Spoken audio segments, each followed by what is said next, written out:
They say love makes you do crazy things, but nobody warns you that family will let you do them alone. My name is Cecilia Rodriguez, and at 34 years old, I thought I understood sacrifice. I'd spent my 20s working as a medical technician at Banner Health in Phoenix, watching other people's families navigate crises while mine seemed blessed with stability. But that was before February 2018, when my father's heart attack shattered our world and rebuilt it around a lie.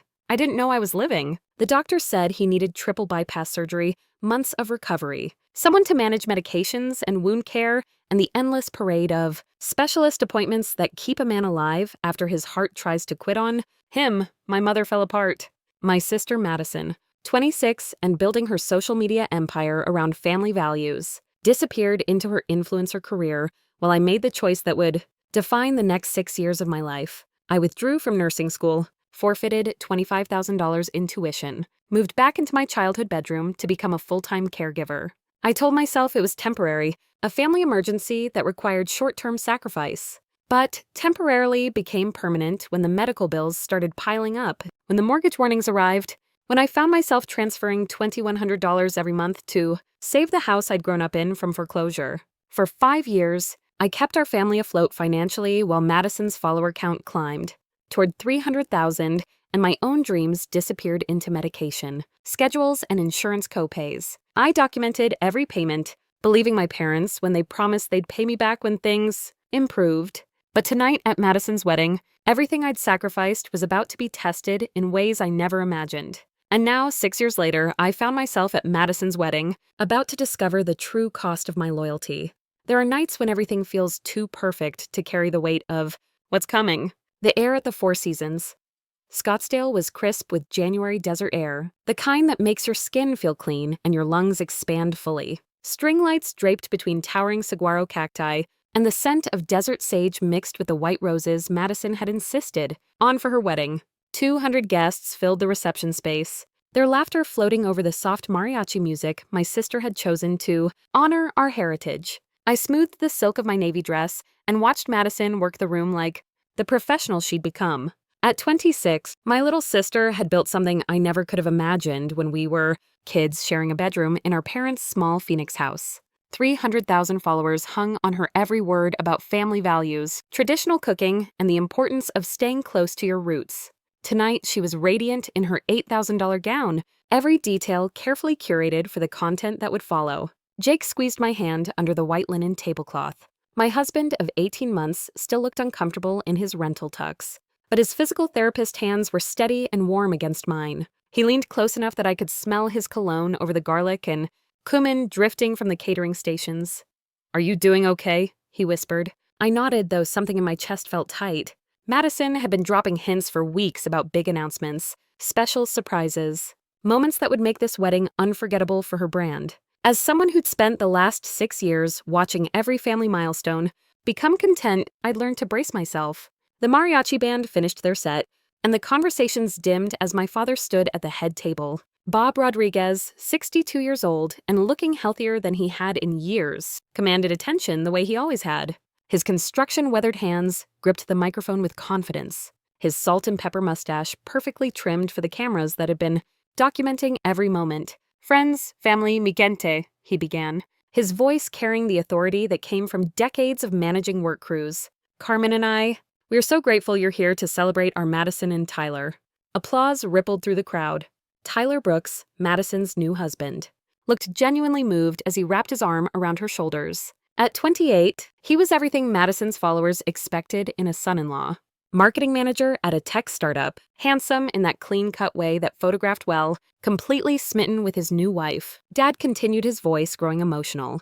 "You know, familia is everything to us, and I want to tell you about sacrifice, about what it means when someone puts family first, no matter what it costs them." My stomach tightened. I'd heard this tone before, usually right before Dad launched into one of his speeches about responsibility and tradition. 6 years ago, I had a heart attack that nearly killed me. Triple bypass surgery, months of recovery. I couldn't work, couldn't provide for my family the way a man should. His voice cracked slightly, and I saw several guests dab at their eyes. But my oldest daughter, Cecilia, stepped up in ways that still take my breath away. The spotlight seemed to find me, even though there wasn't one. Faces turned in my direction, and I felt heat creep up my neck. Jake's grip on my hand tightened. She gave up nursing school, gave up her future to take care of her old man, moved back home, managed my medications, drove me to every doctor's appointment, never complained once. For 5 years, she sacrificed everything so our family could stay together.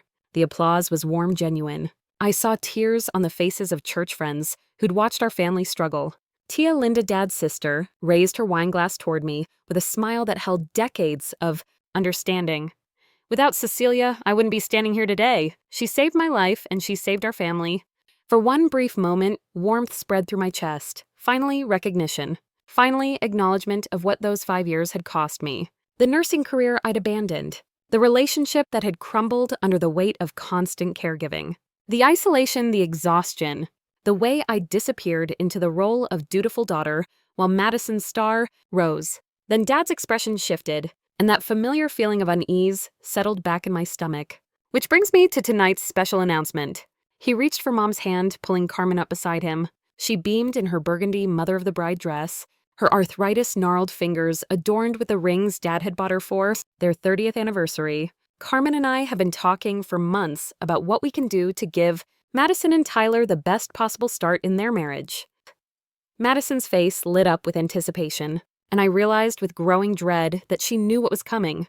This wasn't a surprise, it was a performance. We want you both to have security, to have a foundation that will last. So tonight, in front of all our family and friends, Carmen and I are giving you our family home. The house is yours, mija. Start your family there, build your life there, just like we did.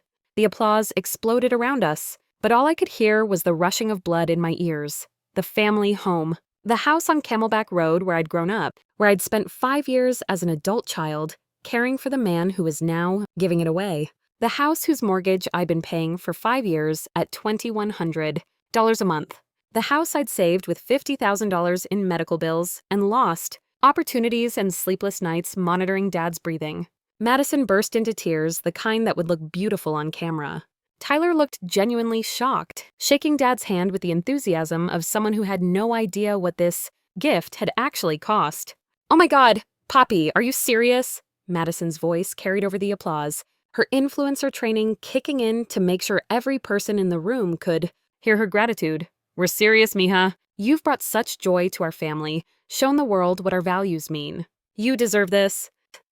The guests were on their feet now, raising glasses and shouting congratulations. Flash after flash captured the moment for Madison's content, for the story she'd tell her hundreds of thousands of followers about family, generosity, and traditional values. I sat frozen in my chair, Jake's hand the only thing anchoring me to reality. 5 years of my life reduced to a footnote in someone else's fairy tale. Madison caught my eye across the room, and her smile faltered for just a second, long enough for me to see that she'd known this was coming for weeks, maybe months. The applause went on, and I realized that no one in this room except Jake knew the truth. No one knew that the house being gifted tonight had been saved by my sacrifice, funded by my abandoned dreams, maintained by my exhaustion. I forced my lips into a smile and clapped along with everyone else. But inside, something was cracking. Something that had been holding me together for 6 years was finally starting to break. February 14th, 2018, Valentine's Day. I remember because I was supposed to have dinner with Marcus that night, and instead I spent it in the cardiac ICU, watching machines keep my father alive. The acceptance letter from Phoenix College's nursing program was still pinned to my bedroom wall when my phone rang at 2:30 that afternoon. I'd been so proud of that letter, had read it probably 50 times since it arrived in December. After 4 years working as a medical technician at Banner Health, I was finally going to become a registered nurse. I'd already paid the $12,000 tuition for my first year, scheduled to start classes in September. I was reviewing anatomy notes when Mom's panicked voice cut through the phone. "Your father collapsed at the construction site. They're doing emergency surgery. Come now." The drive to Banner University Medical Center felt both endless and too short. I kept thinking about Dad that morning, how he'd kissed Mom goodbye and grabbed his hard hat from the kitchen counter, complaining about his supervisor scheduling overtime again. He was 62 years old and had been talking about retirement, but construction work doesn't come with generous pension plans. Mom was in the surgical waiting room, still wearing her red Target vest, tears streaming down her face. Carmen Rodriguez, at 59, had never been good with medical situations. When Madison and I were kids, she'd get faint at the sight of blood from our scraped knees. The cardiac surgeon found us 6 hours later. "Doctor, Patterson, a woman about my age with tired eyes and a surgeon's confidence. Your father had a massive heart attack. We've completed a triple bypass, but the damage to his heart muscle is significant. He's alive, but recovery will be long and complicated. Mom grabbed my hands so tightly I thought she might break my fingers. How long, I asked. 6 to 8 months minimum before he can consider any kind of work. He'll need 24-hour monitoring for at least the first 3 months. Medication management, wound care, physical therapy, supervision. His diabetes risk is now extremely high, so dietary compliance will be critical. Mom started hyperventilating. I've seen it before in families at the hospital.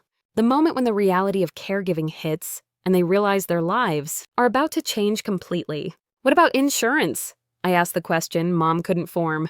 We cover 70% of the immediate surgical costs, but ongoing care, medications, and therapy will have significant copays. I recommend you connect with our financial counselor. Madison arrived that evening.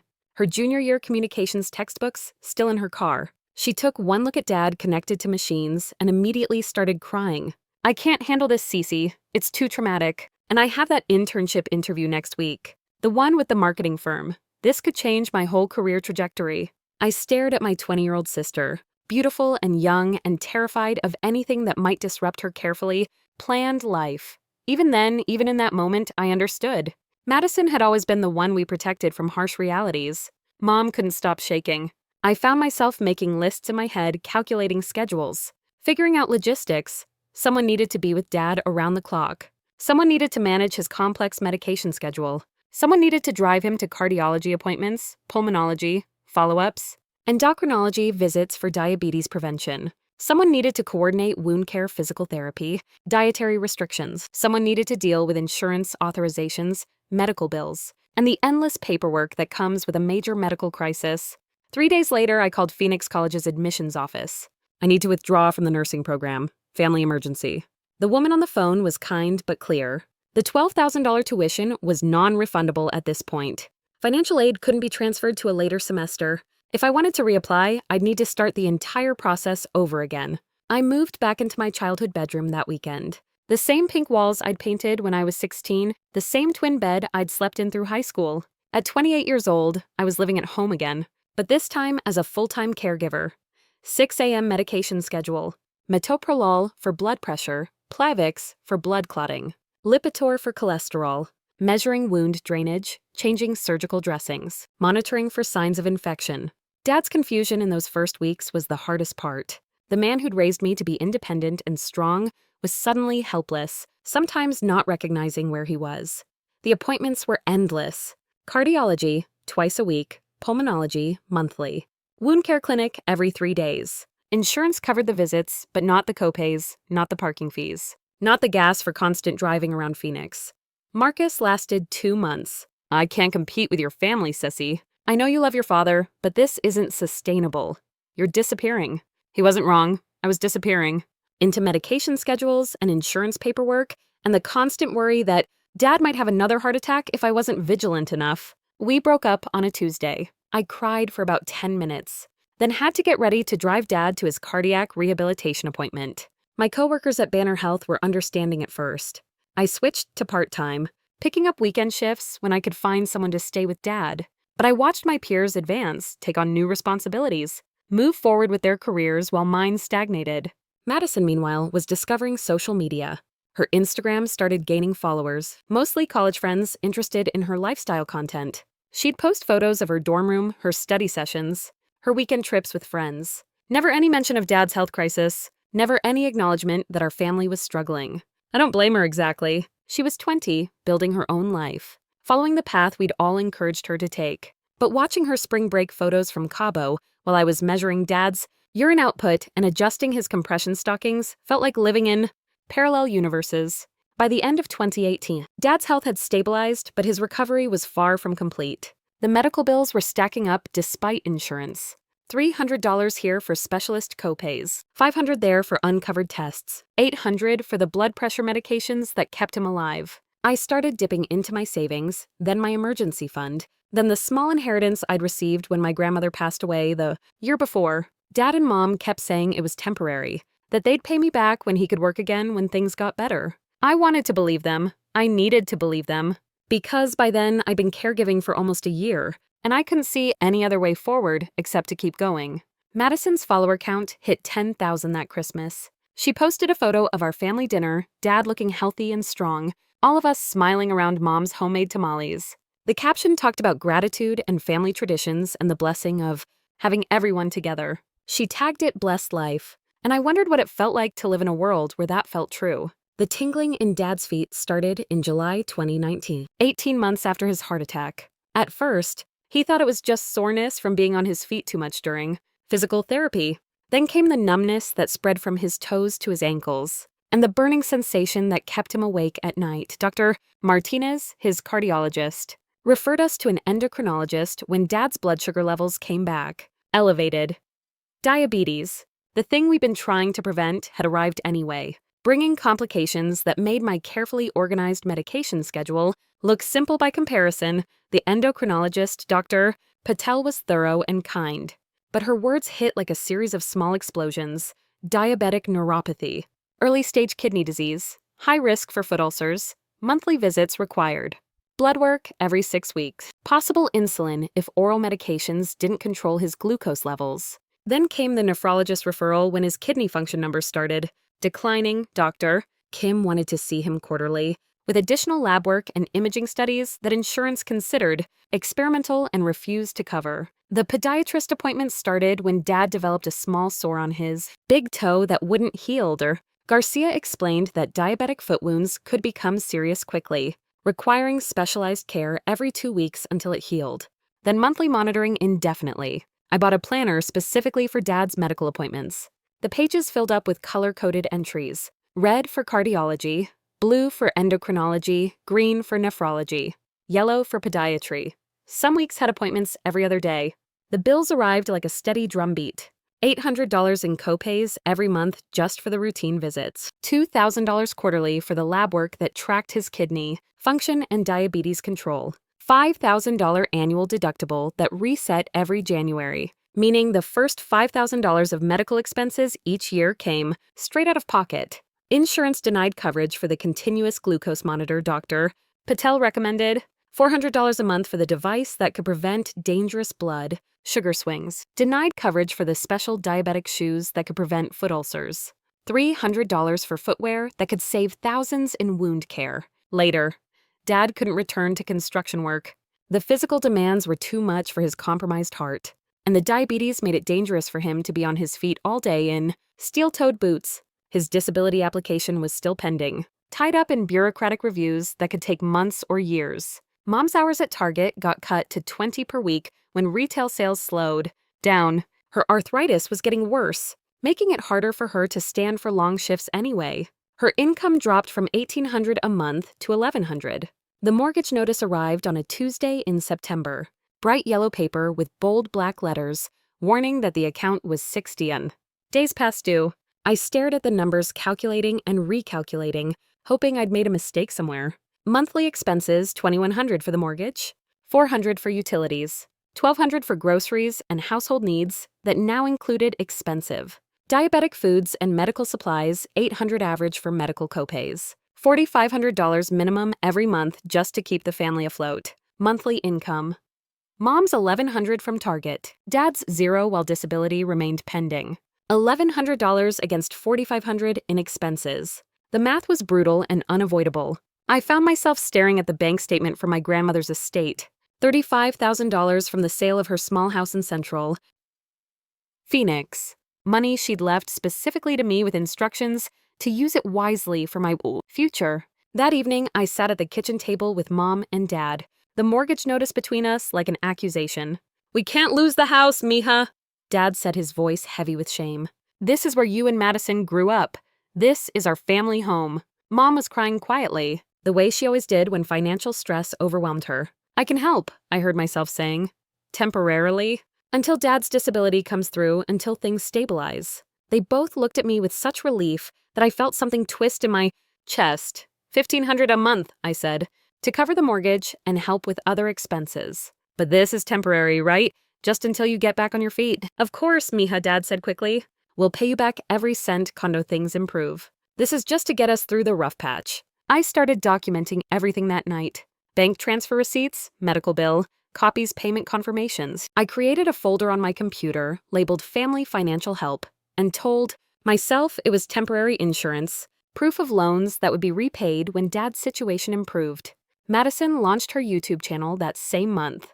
She called it Blessed Latina Life and filmed her first video in Mom's kitchen, featuring a tutorial for Mom's homemade salsa recipe. Mom was charming on camera, sharing stories about her grandmother's cooking, while Madison edited the footage with professional skill she'd learned in her communications classes. The video got 2,000 views in the first week. Madison was ecstatic, talking about brand partnerships and sponsorship opportunities like they were inevitable. I watched her film content in the house I was now secretly paying for, using Mom and Dad as props for her authentic family brand, while I transferred another $1,500 to cover the mortgage payment. Her subscriber count grew steadily. 5,000, then 10,000, then 50,000 followers who loved her content about traditional family values and multi-generational living. She started getting her first paid partnerships, promoting kitchen products and traditional Mexican food brands.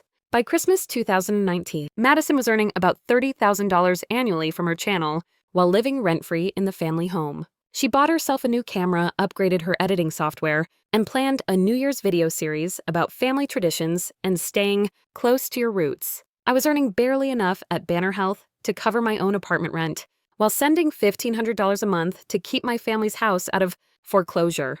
Madison never asked about our parents' financial situation, never wondered how they were managing Dad's medical expenses or the mortgage. Payments on Mom's reduced income. Her content assumed a stable, prosperous family foundation that existed only because I was sacrificing my own financial future to maintain it.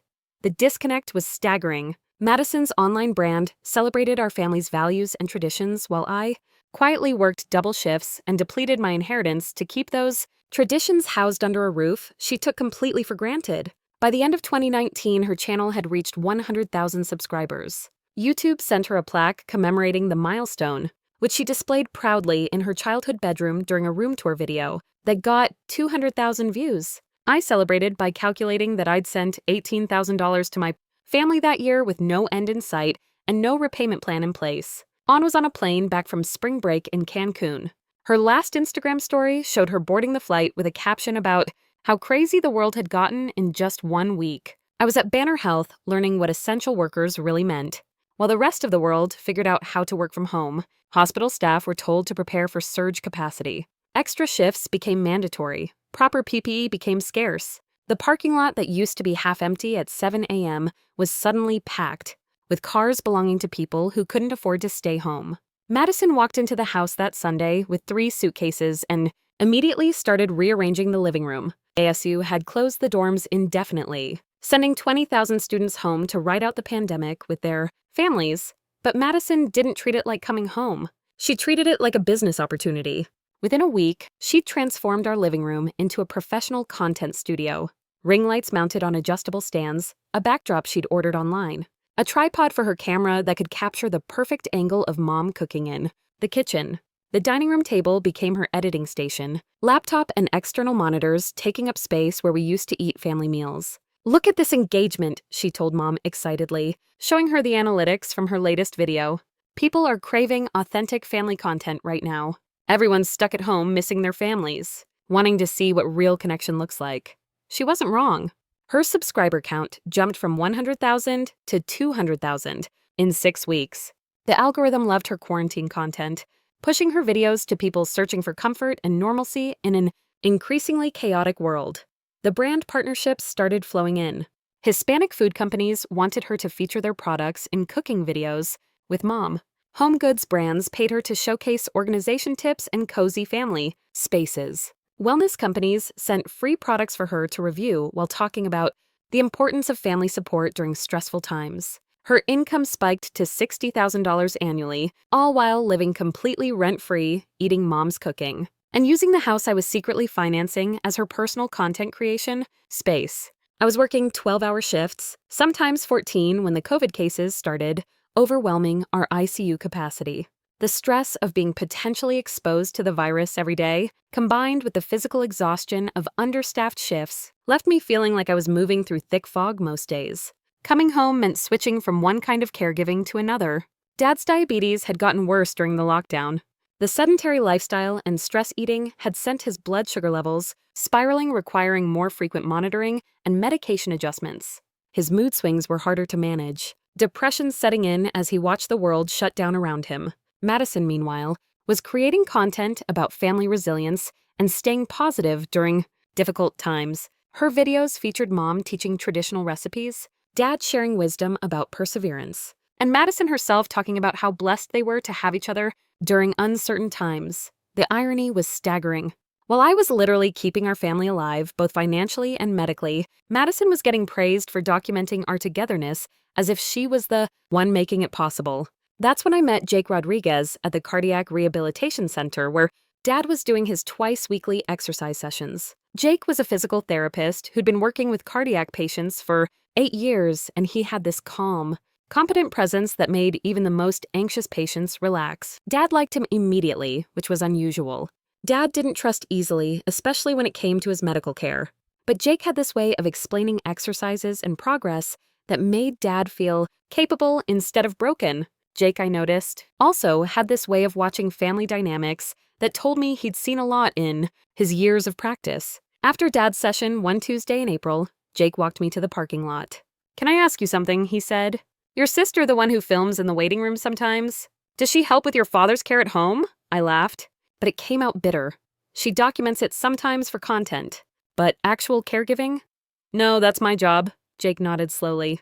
"I've been doing this for 8 years. I can usually tell which family members are doing the real work versus which ones show up for the appointments. It was the first time in 2 years that anyone had acknowledged what I was actually doing. Jake had seen me every Tuesday and Thursday for months, arriving with Dad's medication list and exercise log, staying for the full session to learn proper techniques, asking detailed questions about his progress. He'd also seen Madison arrive twice with her camera, filming inspirational content about Dad's recovery journey before leaving, early to edit the footage. "Your father's doing really well," Jake said. "His cardiac function has improved significantly since he started the program. That doesn't happen without someone managing his care very carefully at home." Something in my chest loosened at hearing that. Not just the acknowledgement, but the professional validation that what I was doing mattered and was making a measurable difference. Madison's content during this period focused heavily on family unity and traditional values. Her most popular video, which got over 1 million views, featured Mom teaching her to make mole from scratch while Dad told stories about his grandfather's immigration from Mexico. The caption talked about the importance of preserving cultural heritage and staying connected to your roots. The comments were full of people praising their beautiful family and expressing envy about their close relationships. Brand partnerships continued rolling in, drawn to Madison's authentic portrayal of multi-generational Mexican-American life. But the authenticity was built on a foundation I was maintaining through $1,500 monthly transfers and round-the-clock caregiving that never appeared in any of her videos. Jake started texting me between Dad's appointments, checking in about his progress and offering tips for managing diabetes complications. The conversations gradually became less clinical and more personal. He understood caregiver fatigue from his professional experience, and he was the first person in years who seemed to see me as something other than an extension of my family's needs. By summer 2020, Madison had established herself as the family success story. Her income had stabilized at $60,000 annually, all generated from the house I was paying for, featuring parents whose medical care I was managing, promoting family values that existed only because of sacrifices she never acknowledged. Jake and I started talking more after Dad's sessions, and I found myself looking forward to those conversations in a way I hadn't anticipated anything in months. For the first time in over 2 years, someone was asking how I was doing, instead of just assuming I'd always be there to handle whatever needed handling. Our first real date was supposed to be coffee at 7 a.m. before my hospital shift. Jake had suggested it because he understood my schedule constraints, how my time was carved up between work shifts and Dad's care needs, and the exhaustion that made evening plans nearly impossible. We'd been talking for months by then, conversations that started clinical and gradually became personal. Jake had this way of asking about Dad's progress that somehow turned into asking about my well-being, and I'd found myself looking forward to those Tuesday and Thursday conversations in ways I hadn't anticipated anything in years. The coffee shop near Banner Health was quiet at that hour, mostly filled with other healthcare workers grabbing caffeine before long shifts. Jake was already there when I arrived. 2 cups on the table, and that smile that made something in my chest feel lighter. We'd been talking for maybe 10 minutes when my phone rang. Dad's name on the screen, and that familiar spike of adrenaline that came with unexpected calls. Mija, I'm having chest pain again. It's different this time, sharper. I think you need to come home. I was already standing, grabbing my purse, when Jake touched my arm gently. Wait, he said quietly. Ask him to describe the pain. Rate it 1 to 10. Dad's voice came through the speaker as I put him on hands-free. It's maybe a 6, comes and goes. It started about 20 minutes ago. Any shortness of breath? Jake asked. Nausea. Sweating. Who is that? Dad's voice sharpened. Cecilia, who are you with? This is Jake, his physical therapist. Mr. Rodriguez. Are you able to walk around normally right now? Well, yes, but the pain... Jake looked at me with an expression I was learning to read. Professional assessment mixed with something that looked like recognition. Dad, I said, take 2 aspirin and call Dr. Martinez if it gets worse. I'll check on you after my shift. The silence on the other end was loaded with disapproval. You're not coming home. I could be having another heart attack. If you were having a heart attack, you wouldn't be able to have this conversation, Jake said calmly. But if you're concerned, call 911. They can run an EKG and rule out cardiac events. Dad hung up without saying goodbye. Jake was quiet for a moment, then looked at me with the kind of directness I'd learned meant he was about to say something I needed to hear. How often does he call with chest pain? I felt heat creep up my neck. Every few weeks, maybe once a month.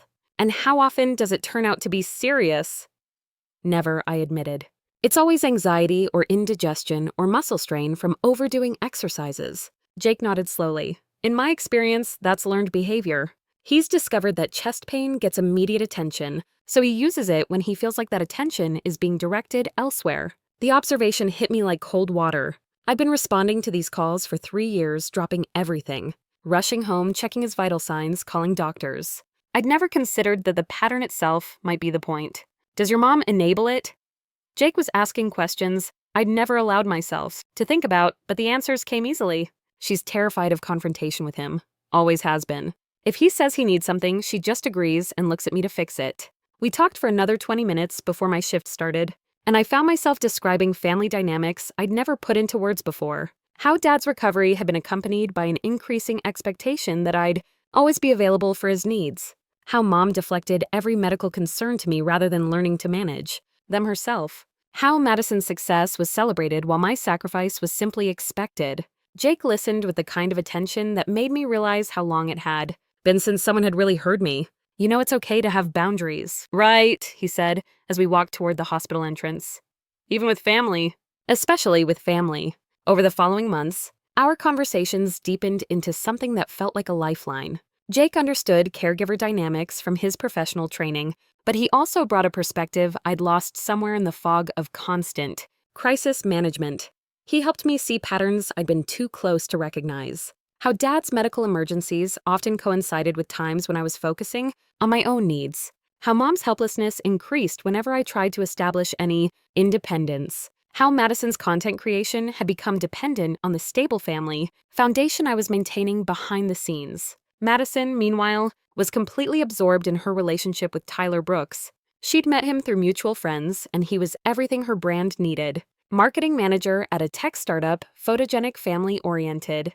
Completely enamored with her success. Their relationship became another content opportunity, with Madison documenting date nights and relationship milestones for her increasingly engaged audience. Her follower count hit 400,000, and brand partnerships were bringing in $80,000 annually. She was making more money than most college graduates while living rent-free and treating our family home like her personal content studio. Jake proposed in April 22 in the hospital break room during one of my 16-hour shifts. I was exhausted, stressed about Dad's latest medication adjustment, worried about the overtime I was working to cover increased family expenses.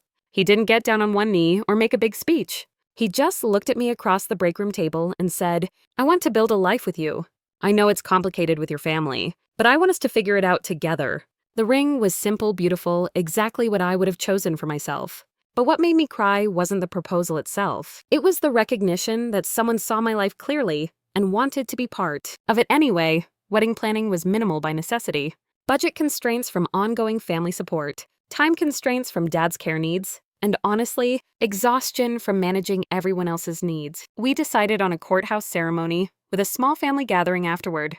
Madison immediately offered to help with wedding content, which I quickly realized meant she wanted footage for her channels. A wedding in the family was prime content material, especially one that fit her narrative about traditional values and close family bonds. Jake insisted on following cultural protocol, asking Dad formally for permission to marry me. Dad made a production out of it, talking about respect for family hierarchy and traditional values, making Jake promise to honor our family's expectations about marriage and duty. The conversation made me uncomfortable, but Jake navigated it perfectly, showing respect while not committing to anything that would compromise our future independence. Our wedding in August 2022 was intimate and genuine, everything I'd hoped for despite the constraints. Madison live-streamed portions for her audience, presenting it as family celebration content while also managing to make herself central to the narrative. But watching Jake during the ceremony, seeing the steadiness in his eyes when he promised to support me through whatever came next, I felt something I hadn't experienced in years.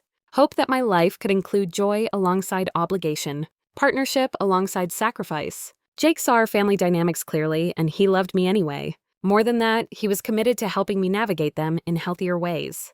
For the first time since Dad's heart attack, I had an ally who understood what I was dealing with and wasn't asking me to choose between love and family loyalty. Madison's engagement announcement in October 2022 wasn't just a personal milestone.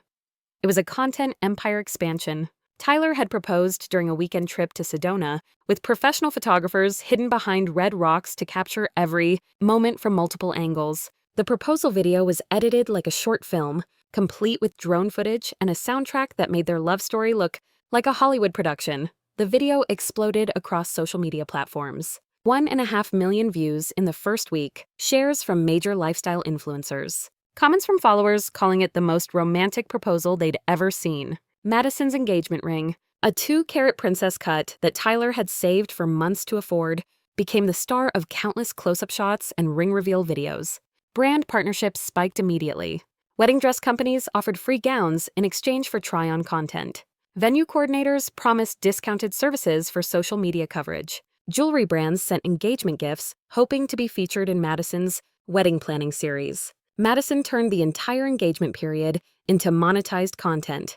Weekly episodes documenting venue tours, cake tastings, dress shopping appointments. Mom and Dad were featured heavily in the planning videos, presented as the wise, traditional parents offering guidance rooted in Mexican-American family values. Dad especially loved being on camera during this period. His role as the dignified patriarch offering marriage advice played perfectly into his sense of himself as family leader. His recovery from the heart attack had become part of Madison's inspirational content, proof that families could overcome anything with love and determination.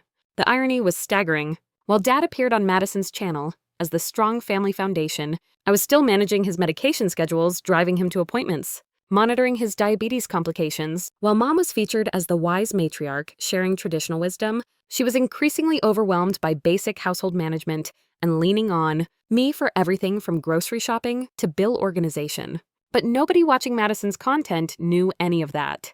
They saw a close-knit family supporting their daughter's happiness, not the invisible labor that kept that family functioning. Madison's income jumped to $85,000 annually from diversified revenue streams: YouTube ad, revenue-sponsored content, affiliate marketing commissions, brand partnerships. She was earning more than most people with college degrees while treating our family home as her personal content studio and business headquarters. In November, she and Tyler moved into a luxury apartment in Scottsdale. 2 bedrooms, granite countertops, pool and fitness center amenities that looked perfect in her lifestyle content.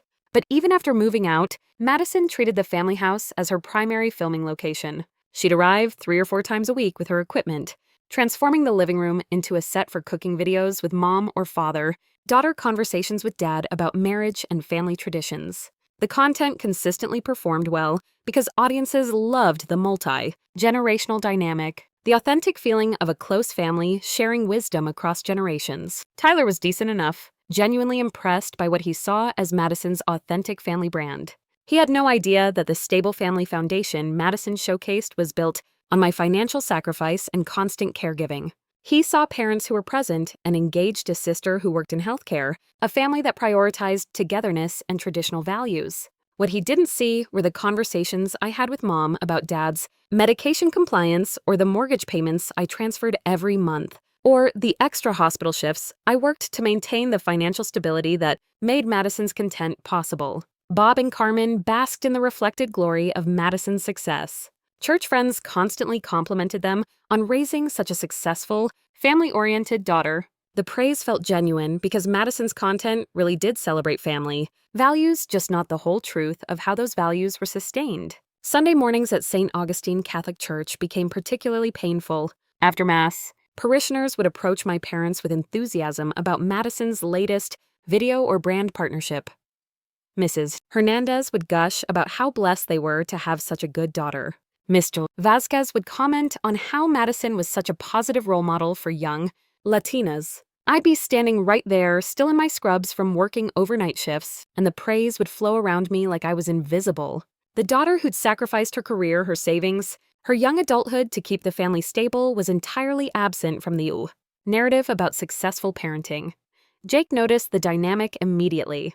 After our first few church visits together, he started declining invitations to Sunday services. "I can't watch you disappear while they praise Madison for existing," he told me privately.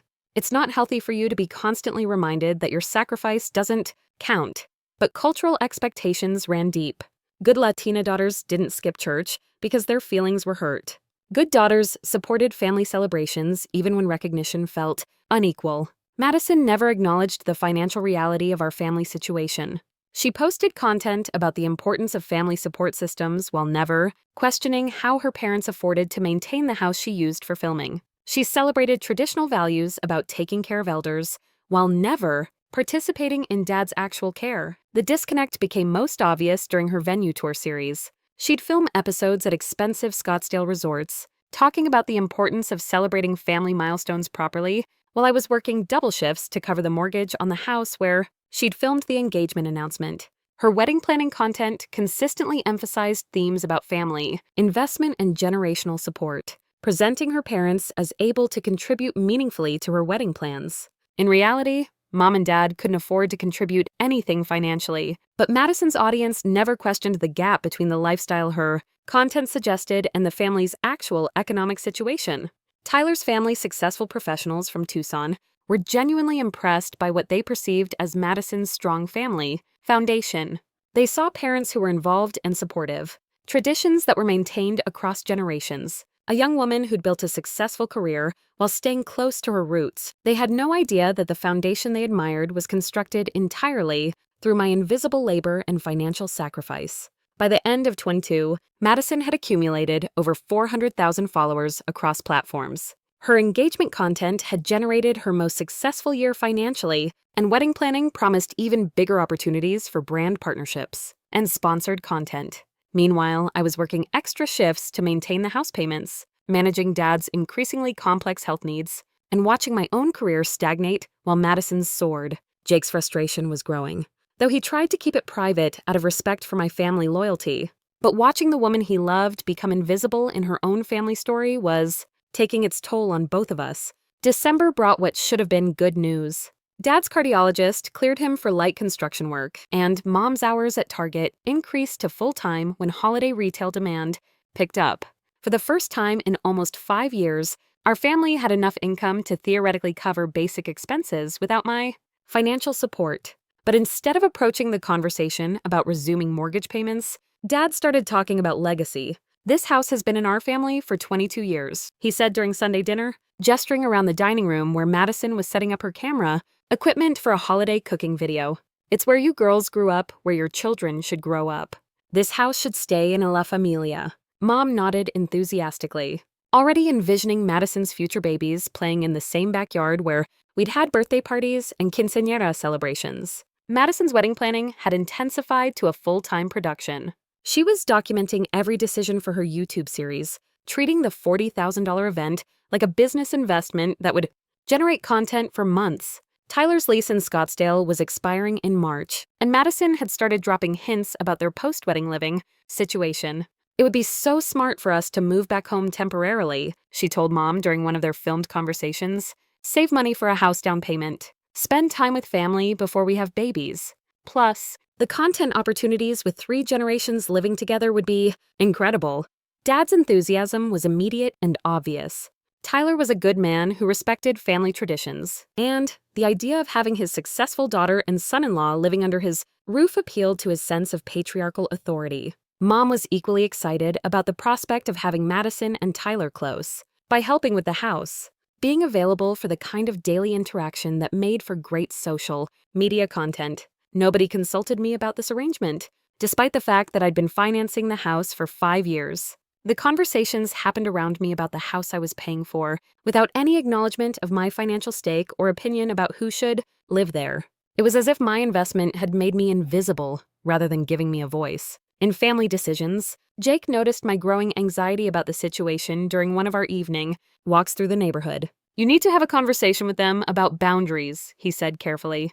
"They're making assumptions about your assets that could get complicated, legally and financially." I knew he was right, but the cultural programming ran deep. Good daughters didn't question family decision. Respectful children didn't challenge parents about money or property arrangements. The whole concept of boundaries with others, so with elders, felt disrespectful and ungrateful. But privately, I started researching property law and tenant rights, trying to understand what legal protections I might have if Madison and Tyler moved into the house I was financing. I reached out to Sarah Chen, a real estate attorney I'd known in college, who now had an established practice in Phoenix. She agreed to meet for coffee and informal consultation about family property issues. Sarah listened to my situation with professional attention, taking notes about payment documentation and the lack of written agreements with my parents. "You need to document everything immediately," she said. "Bank transfers, canceled checks, any written communication about the mortgage payments. And you need to have a conversation with your family about legal protections and formal arrangements." But she also warned me that family property disputes were emotionally and legally complex, often causing permanent damage to relationships, even when they were resolved favorably. The situation escalated in January when Dad's insurance changed and his medication costs increased by $400 monthly. The new plan didn't cover his diabetes medications at the same level, and the out-of-pocket expenses spiked dramatically. I found myself covering the additional cost without discussion, the way I'd been handling family financial crises for 5 years. But when I mentioned to Dad that the increased expenses were straining my budget, his reaction was swift and calculated. "After everything I've done for this family, you're worried about money." He used the tone that had made me feel guilty as a child, the one that suggested my concerns were selfish and inappropriate. "I sacrificed my health work in construction to provide for you and Madison. I nearly died keeping this family together. And now, you want to nickel and dime your own father?" It was cultural manipulation at its most effective. The sacrifice narrative weaponized against any attempt I might make to establish financial boundaries or question the family's assumptions about my ongoing support. Mom reinforced the guilt trip with her own version, focusing on family unity and the importance of supporting each other during difficult times. "We've always been there for each other, mija. That's what familia means. I don't understand why you're making this about money." Madison, meanwhile, was planning her $40,000 wedding with vendor partnerships and sponsored content deals, presenting my parents as contributing family members despite the fact that they couldn't afford to contribute anything financially. Her content during this period emphasized themes about generous parents and family investment in their children's futures. She featured Dad talking about traditional marriage values and Mom sharing wisdom about building a strong foundation for family life. The audience ate it up, commenting about how blessed Madison was to have such supportive parents and how beautiful it was to see a family that prioritized their children's happiness above all else. But behind the content, the reality was different. Dad and Mom were assuming that Madison's wedding celebration would naturally extend to them contributing financially, while depending on me to cover the actual costs of maintaining the family stability that made their generous image possible. The disconnect between Madison's public narrative and our family's private financial reality was becoming impossible to ignore. Tyler's family, successful professionals who were contributing significantly to wedding expenses, kept commenting about how wonderful it was that both families were able to support the young couple equally.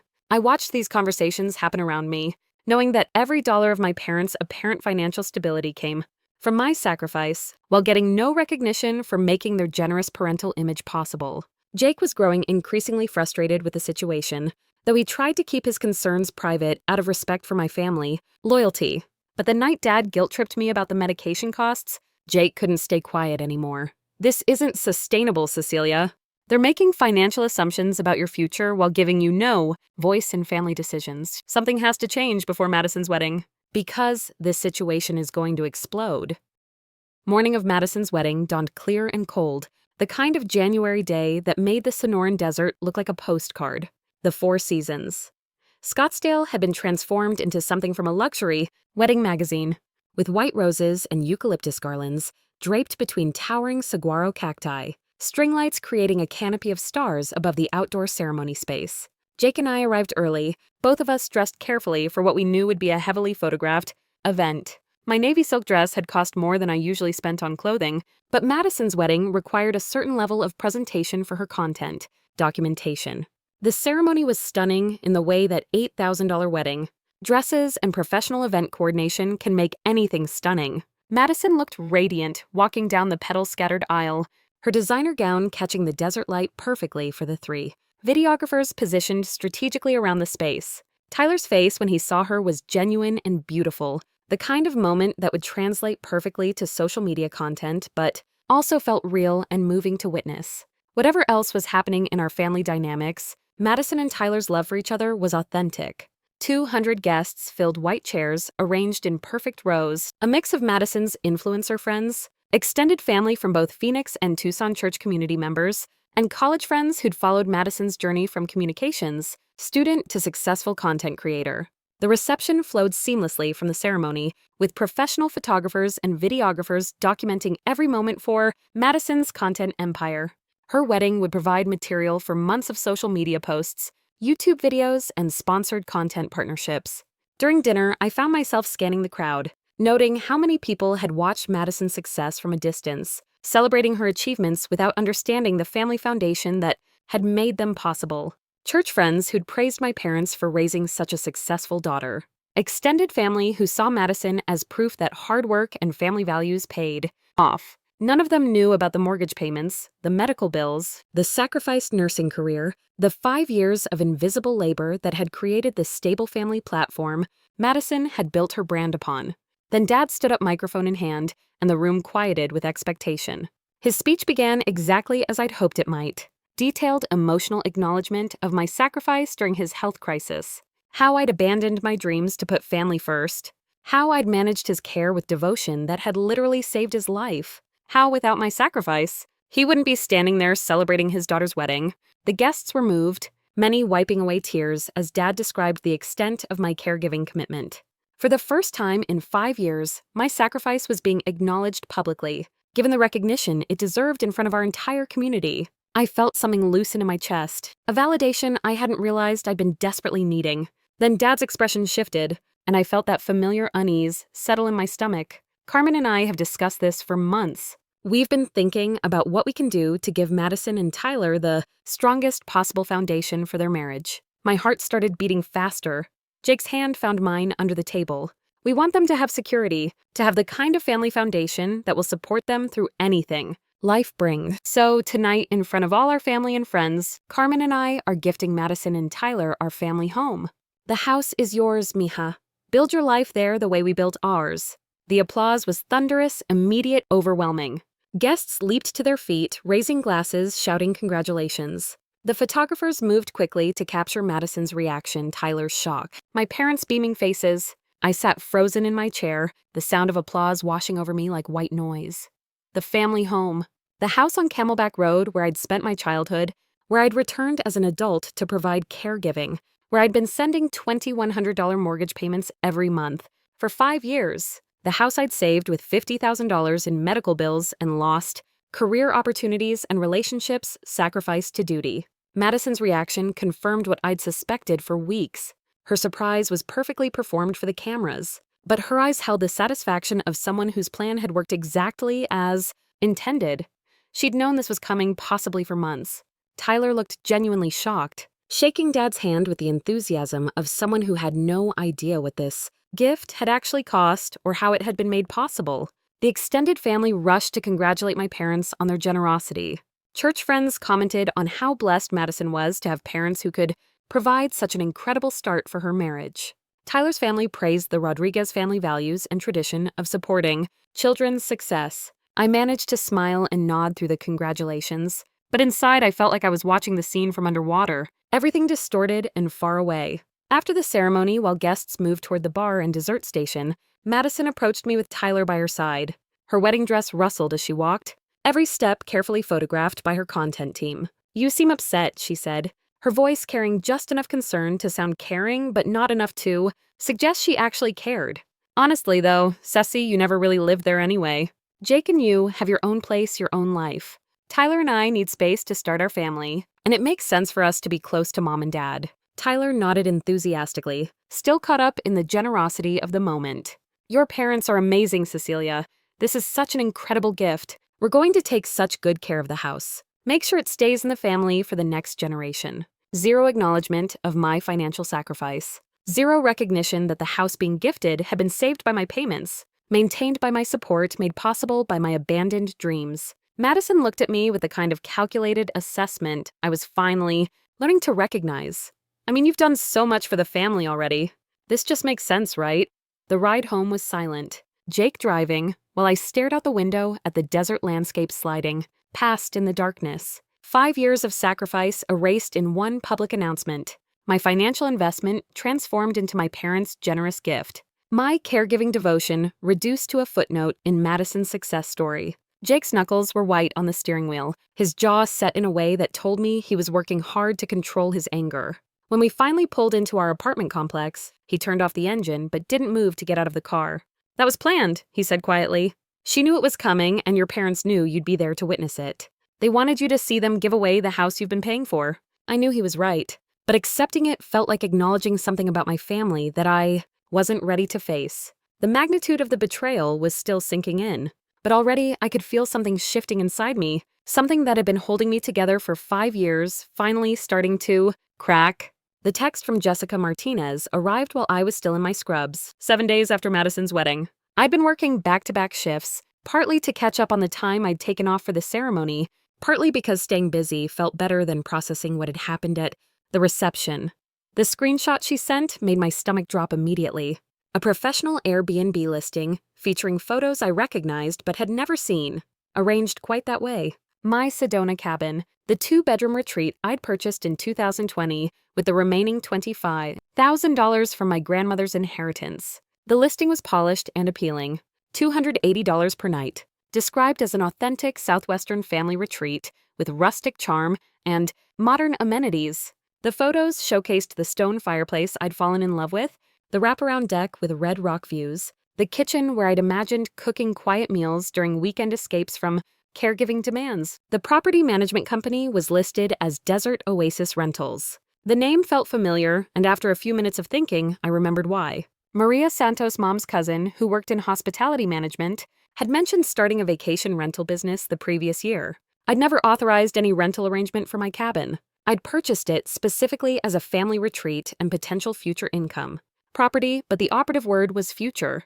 When I was ready, when I had time to manage it properly, when Dad's care needs were less intensive. Jake came home from his evening shift at the physical therapy clinic to find me staring at my laptop screen, cross-referencing the Airbnb listing with my property records and bank statements. "What's wrong?" he asked immediately, reading my expression. I showed him the listing, watched his face shift from confusion to anger as he processed what he was seeing. "You never gave permission for this. It wasn't a question." Jake understood property rights from his own experience managing rental properties as investments. We spent the next 2 hours researching. The booking calendar showed consistent reservations going back 18 months. Based on the nightly rate and occupancy patterns, the property was generating approximately $4,500 monthly in rental income. I checked my bank records carefully going back 2 years. 0 deposits from any vacation rental income. No communication from my parents about rental arrangements, no discussion about property management, no accounting of revenue or expenses. The cabin I'd purchased as my own retreat, funded with my grandmother's inheritance as a hedge against an uncertain future, had been turned into a family business without my knowledge or consent. Jake's research skills were better than mine.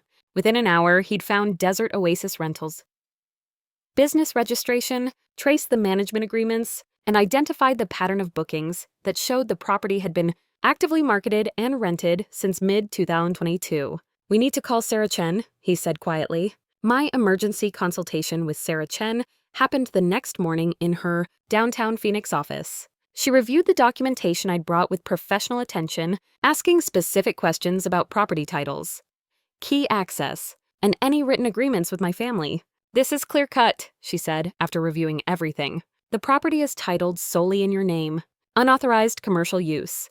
Without your consent constitutes theft of services, potentially fraud if they've been collecting and keeping rental income." She recommended immediate action. Cease all rental operations, change locks, document the unauthorized use.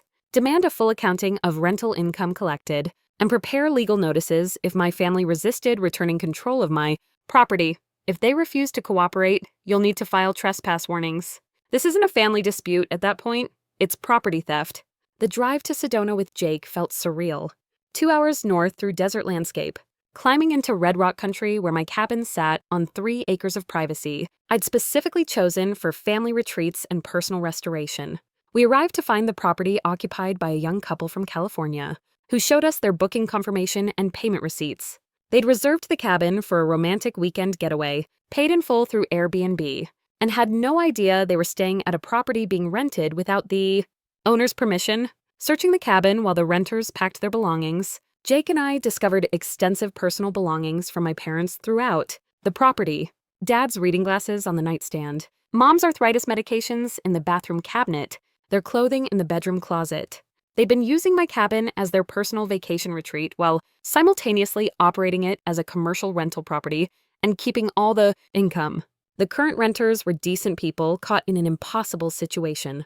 They'd paid for a weekend getaway and suddenly learned they were in the middle of a family property dispute. I ended up paying for their accommodations at a nearby resort, feeling guilty about their inconvenience even though I was the victim of property theft. Jake was furious about my guilt response. "Stop apologizing for your family's behavior," he said as we changed the locks on the cabin doors. "You didn't create the situation. You're not responsible for cleaning up their mess." But cultural programming ran deep. Good daughters protected family reputation, even when family members betrayed trust. Taking legal action against your parents felt wrong on a fundamental level that transcended rational property rights. The locksmith finished his work as the sun was setting behind Cathedral Rock, painting the desert in shades of orange and purple that usually brought me peace. Instead, I felt hollow processing the magnitude of what my family had done. They'd taken my house by giving it away publicly at Madison's wedding. They'd taken my cabin by using it commercially without permission. They'd taken my financial sacrifice and transformed it into their generous, parental image. They'd taken my caregiving devotion and reduced it to family obligation that didn't require reciprocal respect. The pattern was clear in a way I'd been avoiding for months. My assets, my sacrifice. My future had all been absorbed into family needs without my consent, input, or benefit. Jake loaded the boxes of my parents' belongings into his truck while I sat on the cabin deck, looking out at the red rocks that had made me feel hopeful when I'd first purchased this place. I'd bought the cabin as insurance against an uncertain future, a tangible asset that would provide security and income when I needed it. Instead, it had become another way for my family to benefit from my sacrifice while I remained invisible in my own financial life. The drive back to Phoenix was quiet, both of us processing the day's discoveries. By the time we reached the city lights, I'd made a decision that felt inevitable but terrifying. It was time to reclaim control of my life, even if it meant confronting my family in ways that went against everything I'd been taught about respect and loyalty. The formal legal notice from Sarah Chen's office arrived at my parents' house the same day I delivered the carefully boxed belongings we'd found at the Sedona cabin. I'd documented everything with photographs, Dad's prescription bottles in the medicine cabinet, Mom's reading glasses on the kitchen counter, their clothing folded in the bedroom dresser, evidence of unauthorized occupancy alongside commercial rental operations that had generated income I'd never seen. The letter demanded a full accounting of rental revenue collected from my property and immediate cessation of all unauthorized use. It was professional, clinical, and completely contrary to everything I'd been raised to believe about family conflict resolution.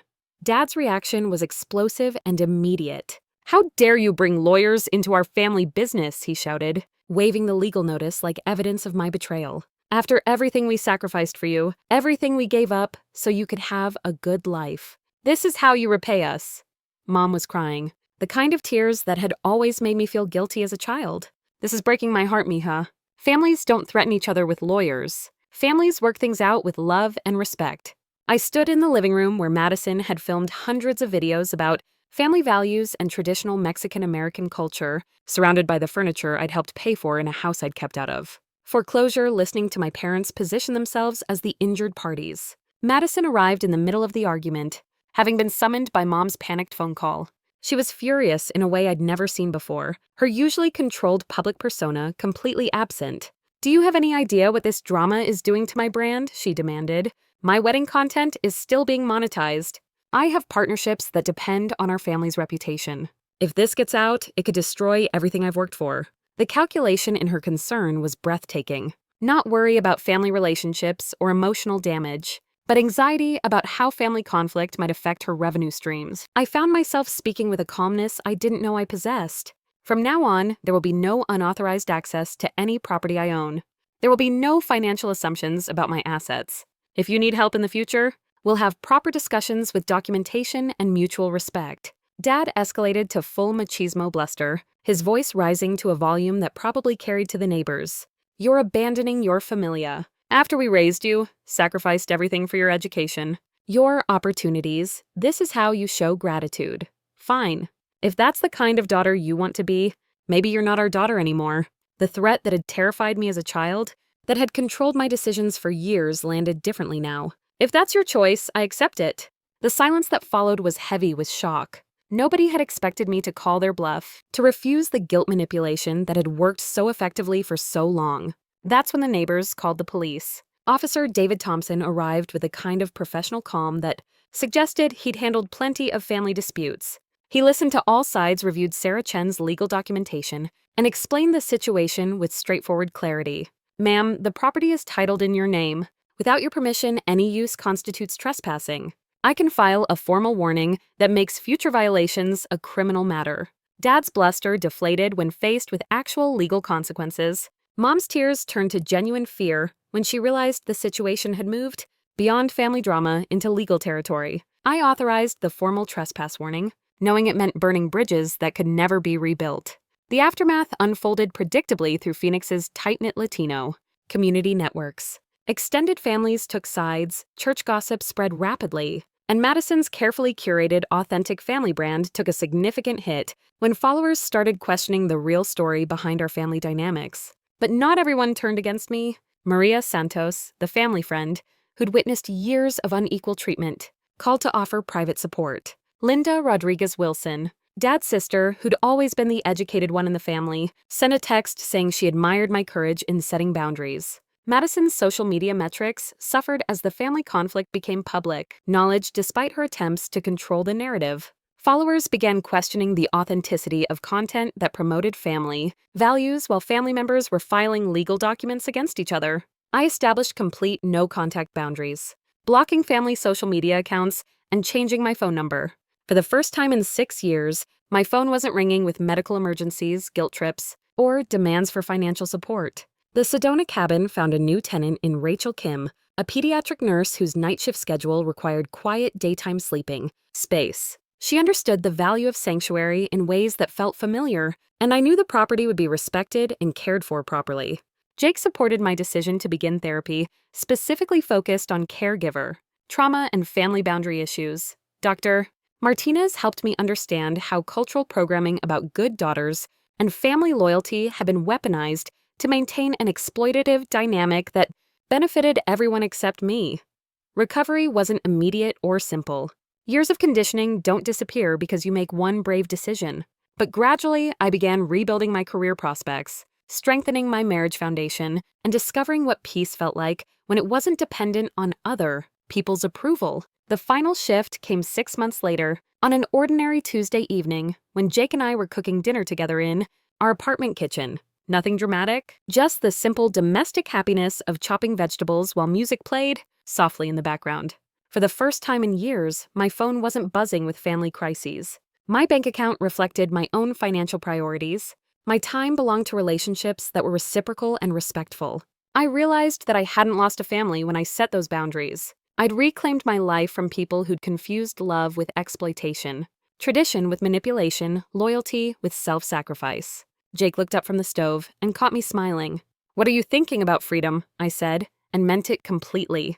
If you've struggled with family boundaries or caregiver burnout, share your story below. Sometimes the most loving thing we can do is protect ourselves from people who mistake our loyalty for weakness. Hit like if this resonated with you, and subscribe for more stories about finding strength when the people who should support you decide to take advantage instead. The notification from LinkedIn appeared while I was reviewing patient charts at Banner Health. After 18 months of focused career rebuilding, I'd been promoted to laboratory supervisor, finally advancing in the medical field I'd paused for so long. Cecilia Rodriguez has been mentioned in a post by Madison Brooks. I almost deleted it without looking, but curiosity won. Madison had changed her last name professionally after the family drama affected her brand metrics. The post was a carefully crafted apology, acknowledging family mistakes and personal growth, clearly designed to rehabilitate her image after losing nearly half her followers. Jake found me reading it during my lunch break. "How do you feel about that?" he asked, settling beside me with his physical therapy clinic schedule. Mostly nothing, I said, and realized it was true. The anger had faded into indifference, which felt like its own kind of freedom. Our Sedona cabin rental was booked solid through the next season, providing steady passive income managed by a legitimate property company. Rachel Kim had become a long-term tenant, treating the space with the respect it deserved. Dad's health had stabilized, according to Linda, who occasionally shared family updates despite my no-contact boundary. He and Mom were managing on their own, which proved they'd been more capable than they'd pretended during my caregiving years. Madison and Tyler had divorced after 8 months of marriage, the social media fairy tale unable to survive real-world financial pressures. Once they realized the gifted house came with mortgage payments they couldn't afford. That evening, Jake and I walked through our neighborhood, planning the small house we'd saved enough to purchase. 2 bedrooms, a kitchen big enough for cooking together, a yard where we could plant the garden I'd always wanted. For the first time in my adult life, my financial decisions reflected my own priorities rather than family emergencies. My time belonged to relationships that enhanced rather than drained my energy. My future was built on choices I'd made consciously rather than obligations imposed by others. The desert sunset painted the Phoenix sky in familiar shades of orange and purple, beautiful in a way that no longer carried the weight of family expectations or cultural guilt. I'd learned that sometimes the most profound act of love is refusing to enable destructive patterns, even when that refusal costs you everything you thought you wanted to keep. Especially then, some stories don't end with reconciliation. Sometimes they end with peace, which turns out to be more valuable than forgiveness that requires you to forget your own worth. And sometimes that's exactly the ending you need.